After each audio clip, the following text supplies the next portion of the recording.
श्रीमान् वेङ्कटनाथार्य कवितार्किककेसरी वेदान्ताचार्यवर्यो मे सन्निधत्तां सदाहृति। श्रीमद् वेदान्तदेशिकैः सर्वतन्त्रस्वतन्त्रैः विरचिते श्रीमद् तत्त्वमुक्ताकलापे प्रथमे सरे अद्यतनश्लोकः भवति 68तमः श्लोकः। श्लोकः एवमस्ति। कालोऽध्यक्षावसेयः क्षणलवदिवसाद्यंशदोत्थान् विशिंशन् साक्षाद्भिस्तत्तदर्थेष्विव भवति नः कापि कालान्वयेऽपि तत्संयोगाः परत्वादय इति च ततोऽप्येष नैवानुमेयः नो चेत् न क्वापि लोकव्यवहृति विषयो व्यक्तवत् स्यादनेह इति श्लोकः अयं विद्यते। अयमर्थः अस्य श्लोकस्य तावत् कालः इति अतिरिक्तः पदार्थः अस्ति इति स्थापितः। ततः परं कालस्य नित्यत्वं स्थापितम्। इदानीं प्रसङ्गात् कालस्य प्रत्यक्षविषयत्वम् अस्ति इति स्थाप्यते। कालस्य प्रत्यक्षत्वं कथम् इति चेत् तत्र उच्यते लोके जनानां पामराणां पण्डितानां च प्रतीतिस्तु समाना दृश्यते। यथा इदानीं घटः तदानीं घटः इत्यादि रीत्या। तत्र इदानीम् इति शब्दस्य कः अर्थः इति चेत् तत्तदुपाध्यवच्छिन्न कालः अर्थः इति अस्माभिः अङ्गीक्रियते। यतोहि अनुगतप्रतीतिः अस्ति। अनुगतप्रतीतिर्हि अनुगतविषयं विना नैव भवति इति कृत्वा प्रतीतेः अनुगतविषयकत्वं वक्तव्यमिति कृत्वा तार्किकैरपि इदानीमिति प्रत्ययविषयत्वम् उपाध्यवच्छिन्नकालस्यैव स्वीक्रियते। तद्वत् अस्माभिरपि इदानीमिति प्रतीतिविषयः कालः एव इति अवश्यम् अङ्गीकर्तव्यम्। तर्हि तत्र इदानीं घटः इति प्रतीतो विशेषतया घटः भासते। तत्र एतत् कालावृत्तिपदार्थान् व्यावर्तयति इदानीम् इति पदम् इति कृत्वा इदानीं पदेन उपस्थापितस्य कालस्य तत्र विशेषणत्वं वक्तव्यम् इति कृत्वा विशेषणस्यापि प्रत्यक्षविषयत्वम् अवश्यम् अङ्गीकर्तव्यम्। लोके यथा नीलो घटः इत्यादि प्रत्यक्षे विशेषणस्य नीलरूपस्य अपि यथा प्रत्यक्षविषयत्वम् अस्ति तद्वत् अत्र अपि इदानीं घटः इत्यत्र घटस्य प्रत्यक्षविषयत्वम् अस्ति चेत् तद्विशेषणीभूतस्य कालस्यापि प्रत्यक्षविषयत्वम् अवश्यम् अङ्गीकार्यम् इति प्रथमपङ्क्तेः अर्थः विद्यते। तदुपरि प्रश्नः भवति तज्ज्ञानम् अनुमानमिति भवतु नाम अनुमितिरूपं भवतु इति चेत् अनुमितिरूपं भवितुं नार्हति। यतोहि लोके नीलो घटः इत्यादि विशेषणानां प्रतीतिः साक्षात्काररूपा इत्येव खलु अस्माभिः अङ्गीक्रियते।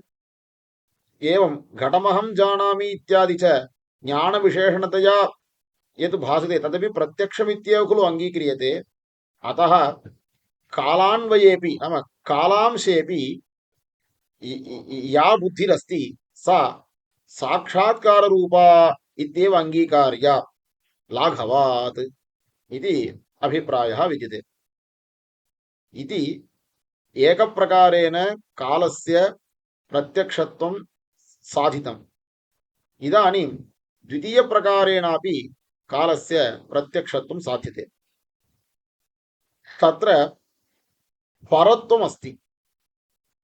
परत्वं च अधिककालसंयोगः, अपरत्वं च न्यूनकालसंयोगः इति अस्माकं सिद्धान्तः विद्यते। तर्हि परत्वस्य अपरत्वस्य च प्रत्यक्षत्वं नैयायिकानां वैशेषिकाणां च इष्टम्।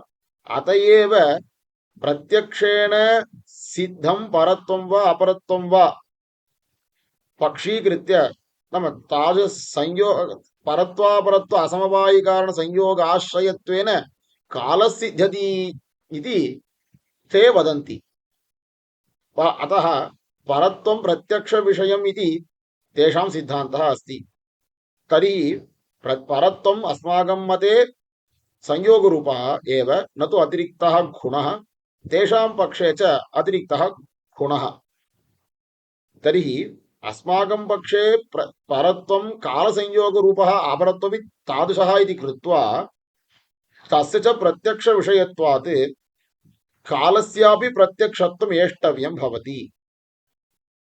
अतः परत्वापरत्वे न विलक्षणगुणे इति निराक्रियते चेत् तर्हि कालस्यापि प्रत्यक्षविषयत्वं सिद्ध्यति इति सूचयति तृतीयपङ्क्तौ। तदत्संयोगाः परत्वादयः इति च इत्यनेन अनेनापि हेतुना इति अर्थः लभ्यते। कालः अध्यक्षावसेयः इति अन्वयः तत्र वक्तव्यः। अत्र कालसंयोगाधीनं परत्वं यदि अतिरिक्तः गुणः इति उच्येत तर्हि परत्वेन कालसंयोगस्य अनुमानम् इति स्यात्। परन्तु कालसंयोगः एव परत्वम् इति कृत्वा अत्र अनुमानस्य प्रसक्तिर्नास्ति इति एकं समाधानं। द्वितीयमपि अस्ति। कालसंयोग ज्ञानानन्तरमेव परत्वज्ञानं भवति इति कृत्वा परत्वेन कालसंयोगानुमानम् इति वक्तुं न शक्यते।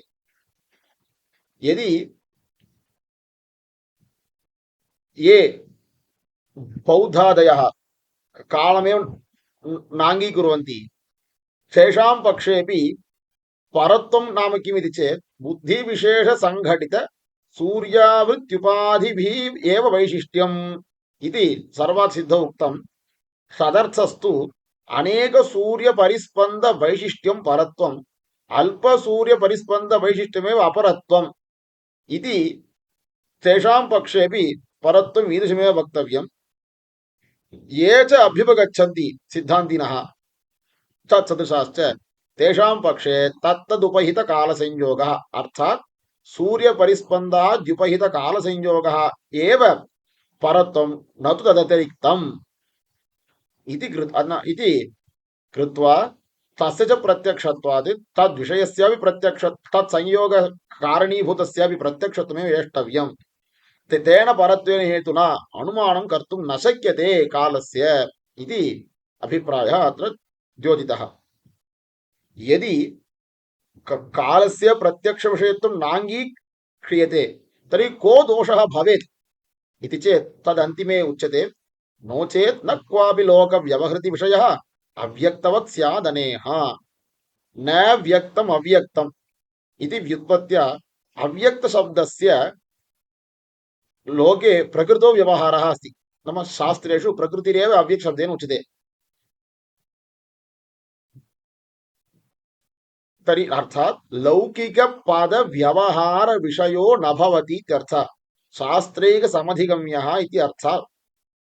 तर्हि यथा अव्यक्तस्य शास्त्रैकसमधिगम्यत्वं प्रत्यक्ष अविषयत्वात् तथा अस्यापि कालस्यापि प्रत्यक्ष अविषयत्वे सति लोकज्ञानविषयत्वं न स्यात्।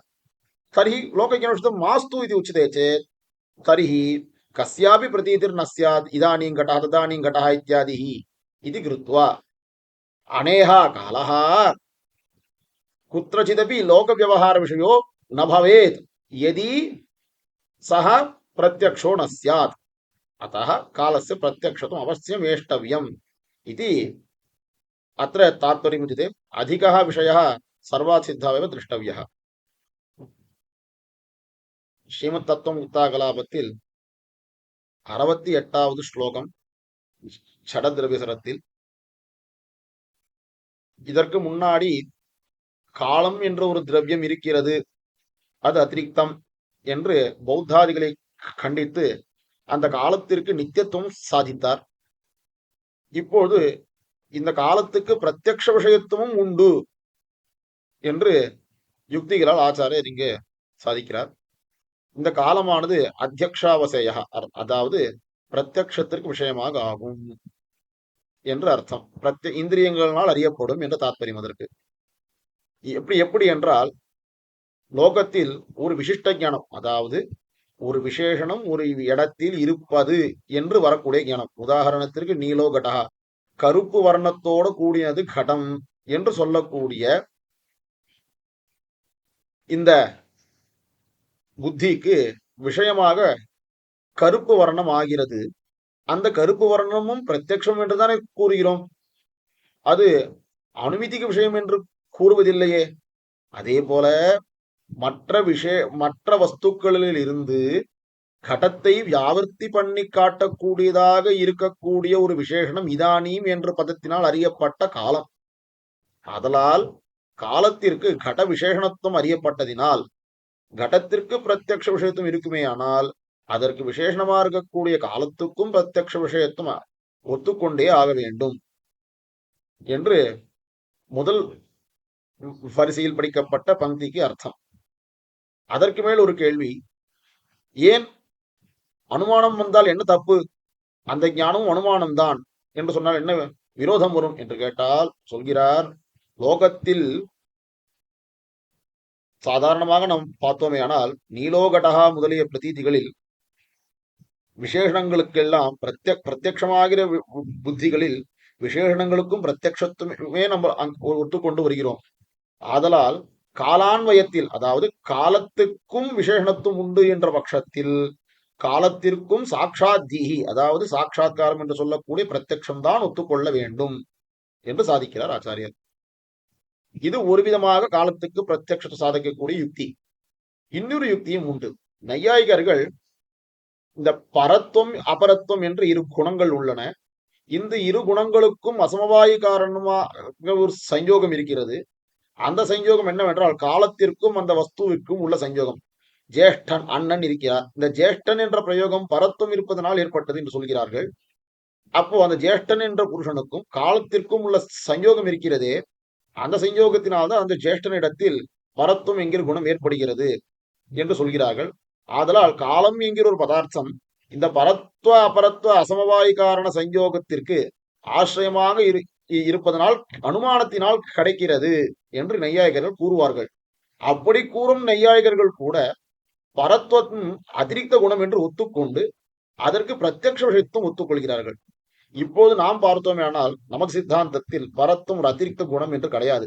அது கால சஞ்சோகம் என்பதுதான் கூற வேண்டும்.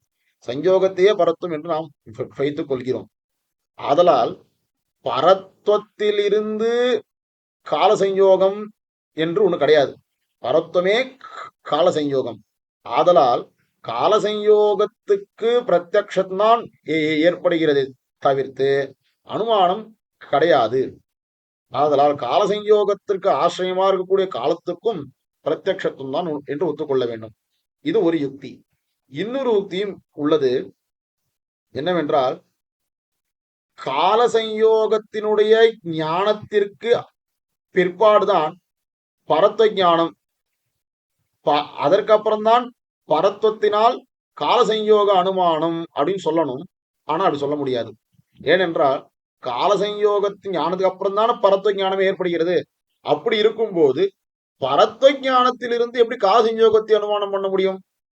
அதுவும் முடியாதல்லவா.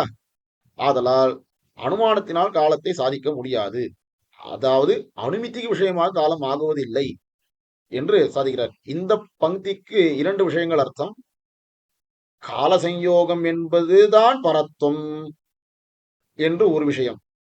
இன்னொரு விஷயம் என்றால், அப்படி இருப்பதனாலேதானும் காலமும் பிரத்யட்சத்து விஷயமாக ஆகிறது.